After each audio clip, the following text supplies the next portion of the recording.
Advanced Dungeons and Dragons solo style. Today we are playing around with the hex clearing rules, and we're seeing how they intersect with the mass combat eventually, and kind of the large warband scale at which this game operates. People think it's a role-playing game. It's really more of a war game, as we'll get to. But I want to give you the lay of the land here real quick. This is Corvusberg. It is the last bastion of civilization. It's a 5-day journey along the old road to Harrington, where Roger the Hammer Steiner, that is our boss man, he's our main PC, his family is allied with Lord Stephen of Harrington.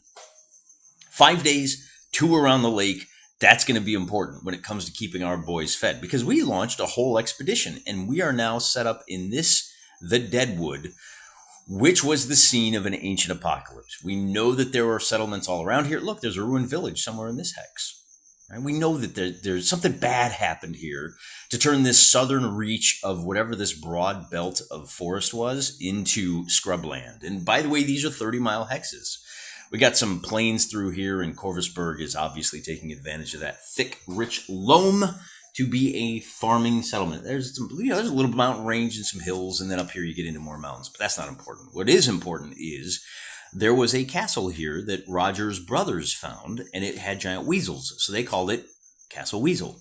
And Roger now has gone in with a large expedition, and he is going to try to clear this whole hex and carve out a little kingdom of his own. Sound familiar? This is kind of the way the game works. If you want a game that does this soup to nuts, try Adventurer, Conqueror, King.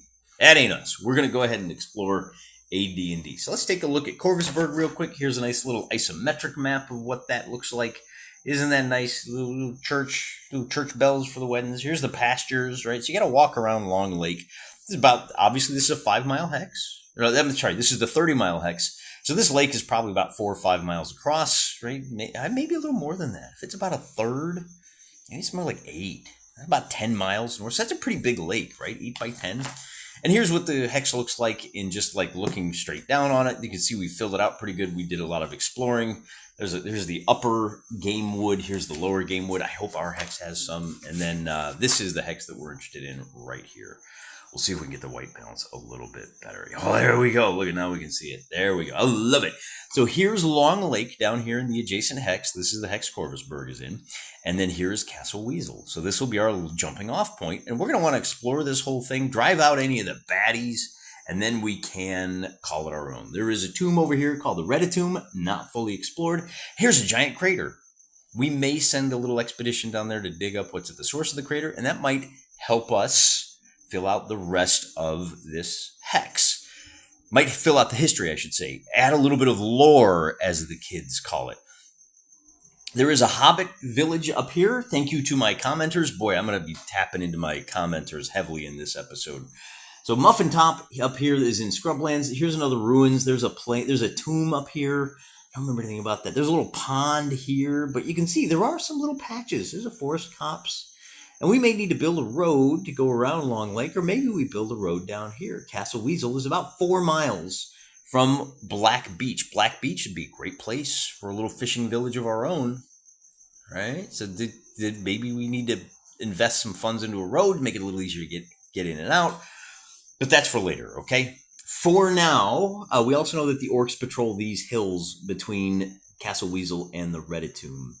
So a lot of potential here, a lot going on. But we need to take a look at these hex clearing rules. As I said, let me crack open the DMG, and then I can kind of launch some mea culpas, and we can do a little bit of analysis of this wonderful game that we all appreciate. Here we are at the upper right-hand portion of page 93, for those of you following along at home. And I'm not going to read this whole thing to you verbatim. It says, assume the player in question decides he'll set up a stronghold 100 miles from a border town. Well, what did I say? I'm actually about 30-ish, so I'm a little close. I am choosing an area of wooded hills. If you have not already prepared a small-scale map of the terrain in the area, use the random generation method. I believe that's in Appendix C. When the party is exploring, disregard any results which do not fit with your ideas for the place. Oh!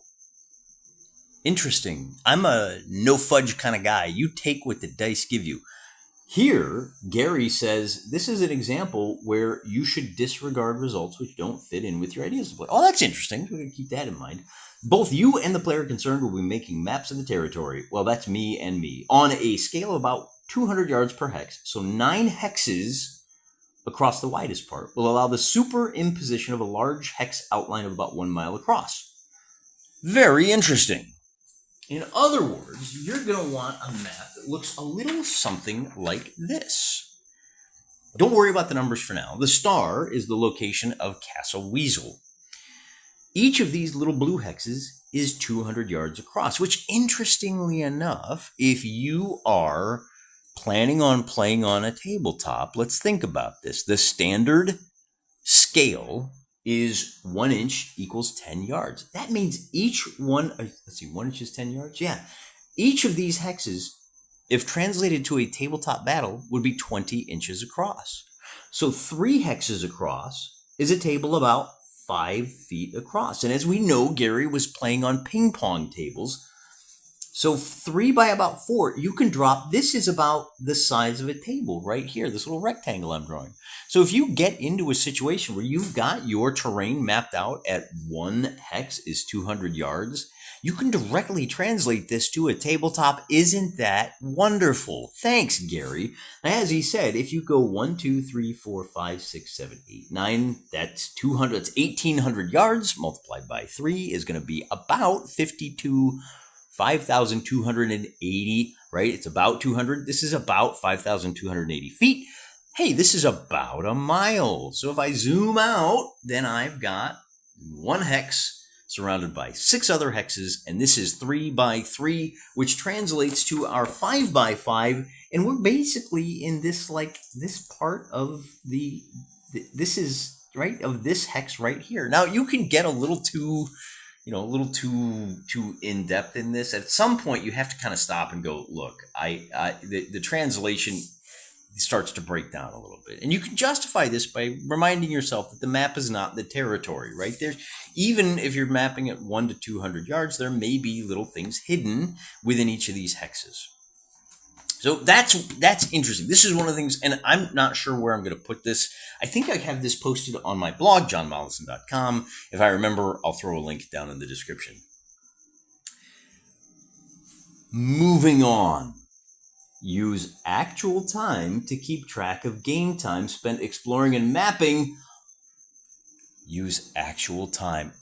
Gary tells us to use 1-to-1 time, and that's what we've been doing. As I mentioned, and as we'll see shortly, we are keeping this as close to the real world calendar as we can. When it takes a week to do something in game, then whoever's doing that, if I send my horse guys out on a 2-week adventure, they're not going to be available next week when the orcs attack the castle.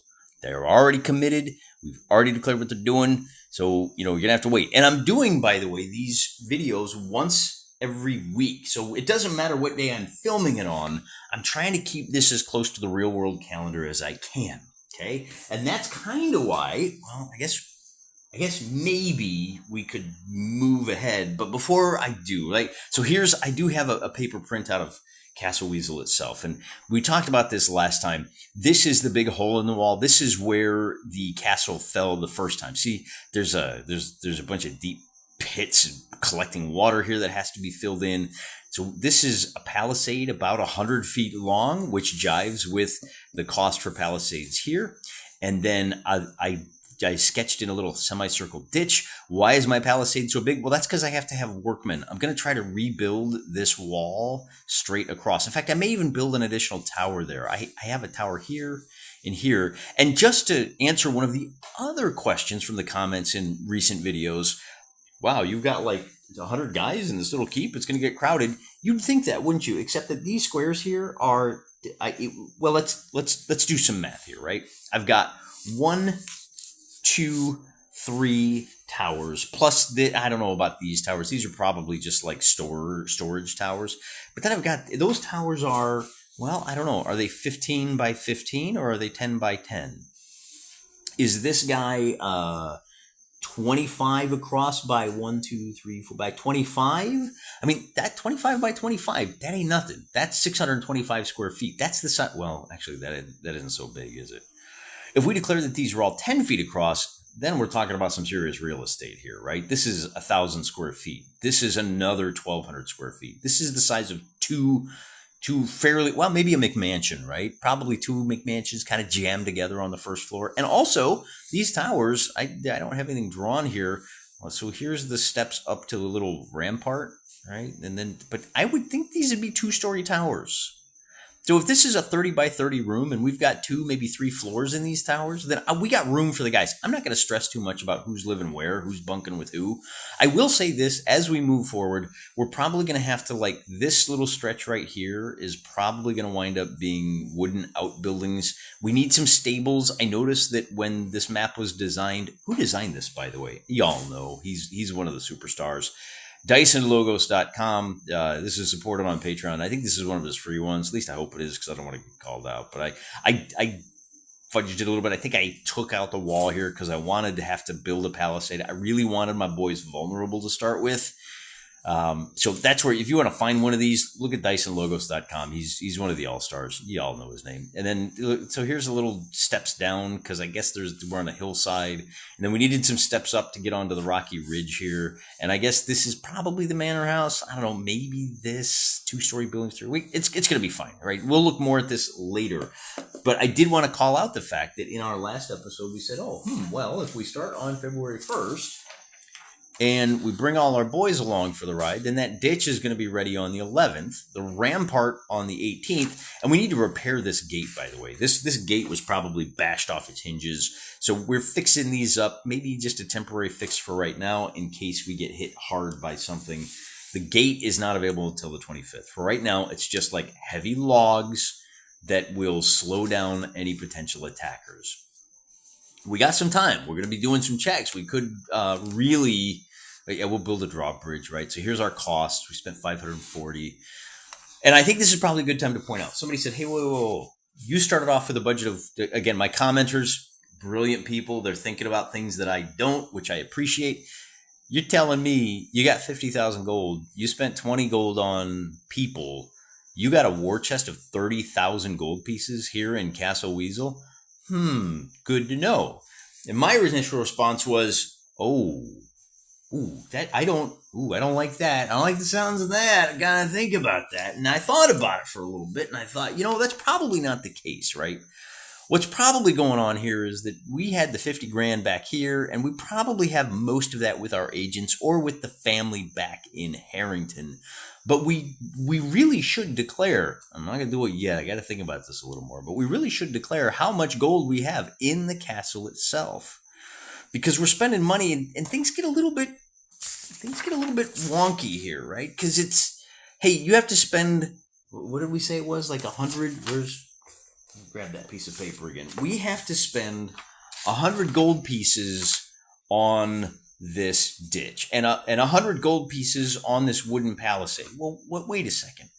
I've got like woodcutters chopping down the trees from the nearest copse, right? Probably, this is, 4 miles away, so probably not that far away.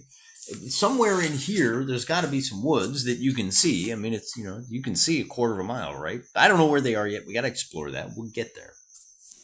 But why am I spending 100 gold on this? Well, don't worry about it, right? The point is, this is a lot like, you're telling me a guy in full plate can only move 30 feet every 10. Look, there are drawbacks. There's some gamification going on here, right? We all know that a guy in plate mail could run at a pretty good clip.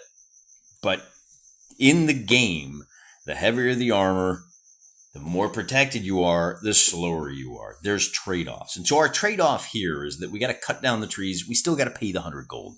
We still got to take the time. It's still going to take time. I think we said it's like a couple of days to build the palisade here. And then, that's where then we start the ditch. I guess the rampart really is ready on the 18th.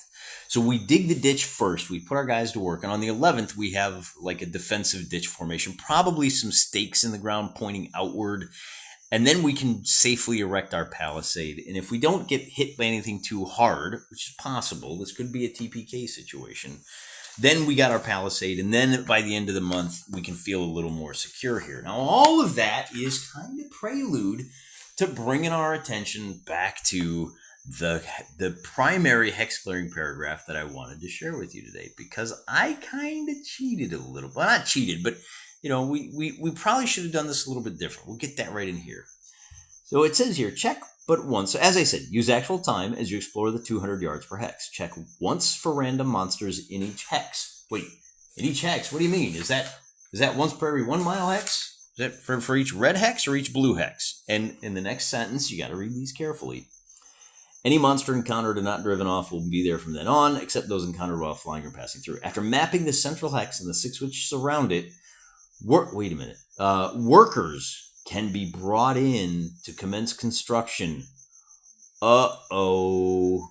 Pescadios. After mapping the central hex and the 6 which surround it. So wait, you telling me that my adventurer has to explore all of, I don't even know how many this is. Call it 9 by 9, subtracting about a quarter. This is like 75 hexes. What, you telling me I can explore 70 hexes times 7 hexes before I can even bring a woodcutter out?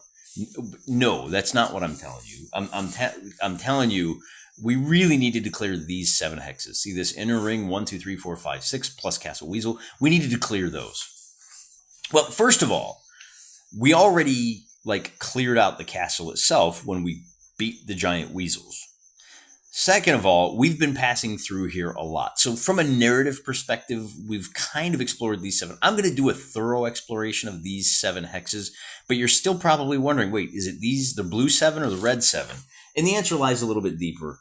It says, as this will require a lengthy period of game time, the player character will have to establish a garrison site in order to ensure the safety of the crew and progress of the work. No wonder I couldn't find it in this paragraph. The answer is in the next. While the construction is underway, characters should be exploring and mapping the terrain beyond the core area. Here, the larger scale of 1 mile per hex should be used. So, all right, so this is what I'm talking about. After mapping the central hex and the 6 which surround it, then you bring in a garrison.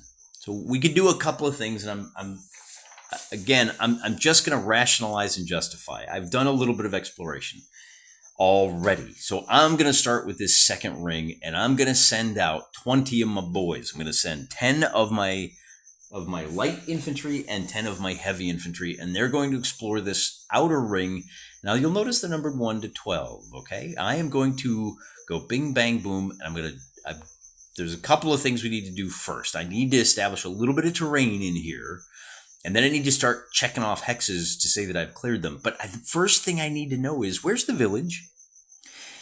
Remember that these are, and this is where we get into a little bit of the logistics of game design. Remember, these are 200-yard hexes. I'm assuming that our castle has a cleared area around it of about 200 yards, 1 to 200 yards of open fields. So our archers can take advantage of that.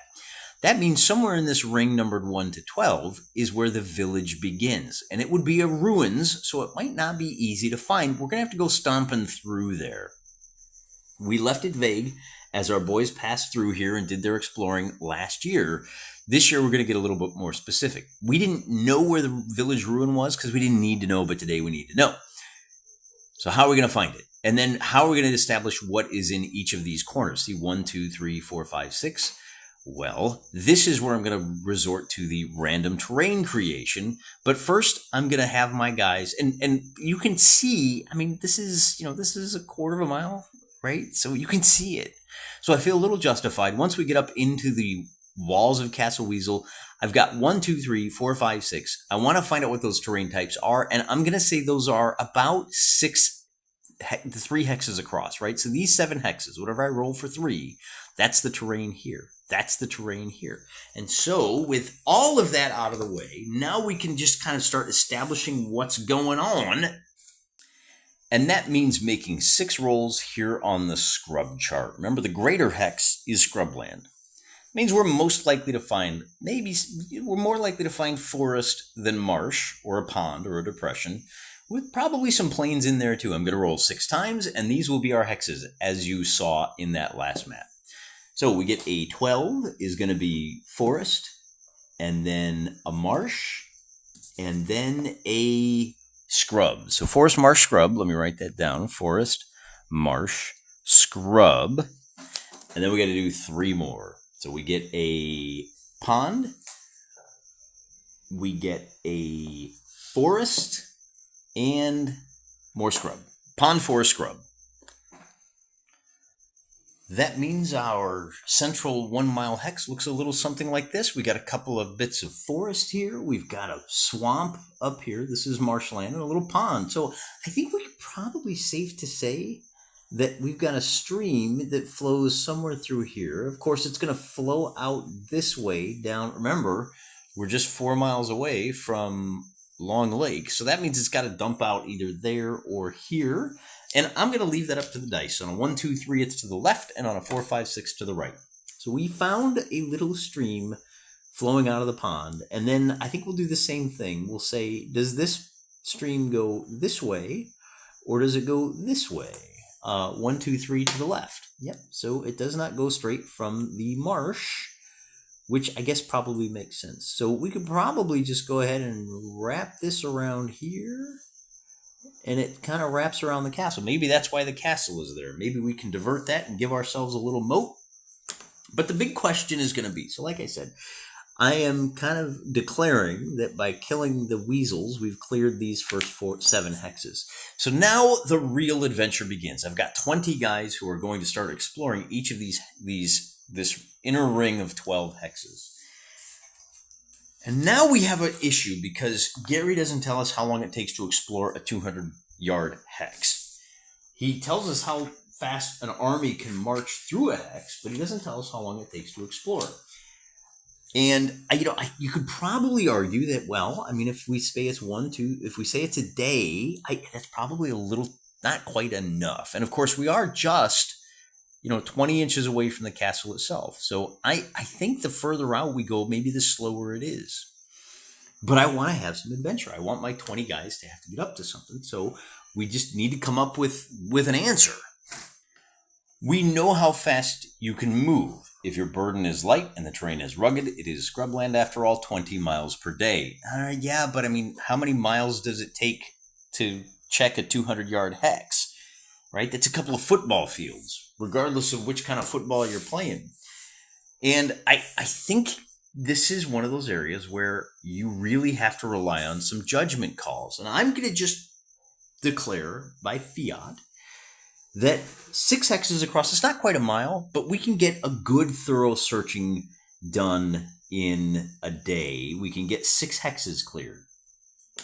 What about encounters? Well, we've got this chart here, which is really all of the text here is written from the perspective that you're moving, not when you're in camp. So I kind of think this is appropriate because we're moving all through all these little hexes, right? And basically the other thing, maybe 7 hexes a day is better. Essentially, it's going to take me 2 days to explore this inner ring, find the ruined village, and then a day to explore each of these corners. Now, I don't have to explore the pond, obviously. It's a pond. Maybe we want to beat around the perimeter of the pond to make sure there aren't any troll caves or sea witches living in there. Well, it wouldn't be a sea witch, it'd be a pond witch, right? Certainly not a sandwich, which would be nice. Now, the other thing is I like sandwiches. What can I tell you? Maybe there's a mermaid in there. Well, it wouldn't be a mermaid. It'd be a pond maid, wouldn't it? I don't know. Maybe even some tart lobbing swords at us, letting us know that Roger really is the king. That could be fun. So here's the key here. It's going to be 1 in 10 because we're in the uninhabited wilderness. So every hex we move into, there's a 1 in 10 chance that we have an encounter. That's a lot. There's a good chance we're going to have a couple of encounters here just in this first ring. We'll have to think about what that means. But flipping back to page 93, we take a look at this, and here is where Gary does give us some really solid advice. Check but once for random monsters in each hex. All right, so every 200-yard hex has a 1 in 10 chance of being an encounter. Finally, we can start rolling some dice. But again, it's 1-to-1 time, so we have to establish some things. We arrived without issue on February 4th. We're going to give the boys a day to rest, and then we're going to send them out. We're going to alternate. These 10 guys go today, these 10 guys go tomorrow. We can maybe set up some friendly rivalries between our guys, a little morale building, keep them fresh. Maybe they get into some fights and we can get them blooded. Point being, The 5th is a rest day, and then the 6th and 7th are going to be the days on which we explore these hexes. Now, I've numbered these 1 to 12 because there's a 1 in 12 chance that we find the ruins of the village. I should zoom out so I got room to roll these dice here. Because remember, we want to find where that village is. That's going to give us a little bit more information. And there will be a little bit of kind of finagling, because where our village is, we may need to push out the swamp a little bit. Because if our village is here, it's going to be 4 hexes. Why do I say 4 hexes? There's a curious thing here. When you explore demographics, when you do a little search and say, how big was a medieval village? They'll tell you in terms of houses. They'll tell you in terms of people. What they won't tell you is in terms of acreage, which I guess is reasonable. So I did some pondering. I did a little bit of research, I prayed on it a little bit. I came up with 1 hex is 6.5 acres. All right, well, if each of our homes is on a 1/4 acre lot, this is going to be a farming village. That maybe seem a little big. Maybe they're a little tight. Maybe call it, if we can squeeze 6 homes onto into an acre, that means there's 40 homes. And 40 homes is pretty good, right? 40 homes in a hex. So I think what I'm going to do is I'm going to decide how many hexes the village is. So if I've got 40 homes in a hex, that's going to be about, call it 4 people per house on average, maybe 3. 40 homes is 120 people. I want to have a village of about 500 to 600 people. I'm going to roll let's call it D3, whether it's 1, 2, or 3 hexes. Divide by 2. 1 hex. So it is a fairly small ruined village. So the village is going to be 1 hex village. It's going to be about 40 homes, and that's all we got. Which means we may need to drain the marsh. Like if it's at 2, we may need to drain the marsh if we want to make our village a little bit bigger. It may spill out into these inner ring hexes. I don't need to worry about that so much just yet. Later, when we generate some tabletop scenarios, when we generate some battles, I'll have to worry about that. For today, we're just trying to find that ruined village. That's the first thing we want to do, because we may wind up cannibalizing some of those materials for our walls. So here we are on February 6th, and I'm going to just go right around the horn. 1, 2, 3, 4, 5, 6, 7, 8, 9, 10, 11, 12. So the first day, I got to roll 10 times, and then I'm going to roll the D12. And if I roll a 1, I have found the ruins of the village. If I haven't found it by 12, then the village is on the other side of the stream. So I get a 2 and a 12. So a 1 is an encounter, and a 1 on the D12 is... Oh, let me get my dice tray here. So nothing in hex number 1. We have cleared it. Hex number 2, nothing. Hex number 3, nothing. Hex number 4, 5.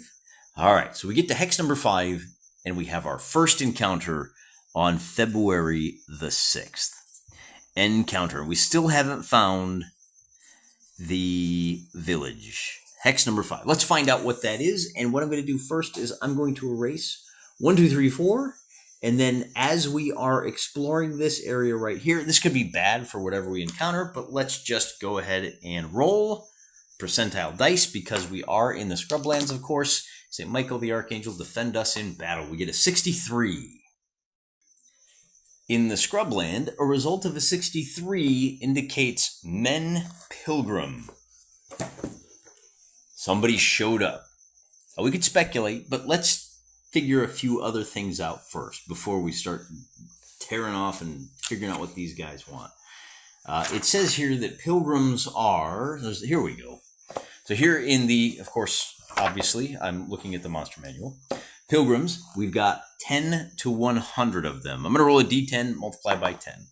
I get a 6, so 60 pilgrims show up. And interestingly enough, I think, look at that. So they came, we encountered them here. So hex 5 equals 60 pilgrims, and they're looking for something, but we don't know much about them yet. Interestingly, hex 5 is down here. That's in the direction of Long Lake, so they have made the week-long journey from Harrington. Their alignment says it will always have the following characters. On a D6 second level clerics, D4 fourth level, and 1 to 2 6th level clerics plus an 8th level cleric. So some high level boys. And then we can go through the whole thing. I'm not going to go through the whole thing just yet. Groups of individuals on their way to visit some place which is holy or unholy to them They are thus found nearly everywhere. So they may just be passing through. They are likely to be aligned as follows. This is going to be important, right? Because we're lawful good types, so this is a very important roll. I get a 47, which means they are going to be chaotic good. All above characters have normal chance of possession rate. They're 75% likely to be afoot. Yep, 77, they are mounted. Oh, look at that. All will be one or the other. So we got 60 guys with their horses passing through, and the question becomes, what do they think of us, and how do they react to our being here? This could wind up being fairly expensive. They're chaotic good. So to answer that question, we turn our attention to the situation modifiers, because this is going to help impact our reaction modifiers. Notice that what we have here is the alignment. So we're lawful good. They are chaotic good. We're going to be at a -5 on our reaction. Is there anything else that we got here? We haven't killed anybody. I think that's the only one that I really need to work for. Racial preference is going to be neutral. There's not going to be anything there. Loyalty of henchmen, training or status. At least we're good aligned. So -5 on that. And then we can roll for the actual reaction. With the 71, I think we said it was a -5. They're going to be in the uncertain but 55% prone toward positive range. Is that right? 71. Yeah. And so then we roll and we're looking for less than 55, 13. So they're positive. They're going to come by, and that's going to cost us a little bit of money. They're going to hang around for a few days. Now, we have some heavy hitters in the cleric department that are going to be taking advantage. They're going to shelter in the lee of our safety. They're like, wow, we got 80, and I don't know what they're doing. I don't really care. We're doing things at a really high level. They come by, they eat all our food, they camp out in here, and but we're still not done with the first day. But because there's 60 of them, and they're going to hang around for 2 days, I'm going to have to pay 120 gold pieces to feed them, and it's probably going to, maybe, I don't know which way they're going. I'm just going to say, look, just to kind of buy them off is kind of one way to look at it. I'm going to, where's my budget here, right? So then I can make a little note here on my budget sheet. Get that weight balance a little better so you can read it. And I'm going to say expenses. We'll just make another little chart here. And I'm going to say 120 gold pieces, which takes us down to 34,040 gold pieces remain to feed 60 pilgrims. And remember, it costs 1 gold to hire a guy for a month. I think that's pretty reasonable. And it's actually 60 pilgrims and their mounts. And if we knew more about what was going on here, we could probably even declare, well, hey, will you guys tell us what's around here? Maybe for the 120, we could have them tell us that this scrub is all safe, and we could treat that as already explored. If they are headed back to Harrington, maybe they're coming from, this is where having a larger map comes in handy for these kind of rationalizations. If I had players across the table, I'd say, oh, they were obviously coming from Konisberg. Tell me how to pronounce that again. Somebody told me once. One of my favorite brick bogs. Maybe they're coming down this way and they realize they were surprised to find us. Maybe they're going. Let's do that. On a 1, 2, 3, they're going back to town.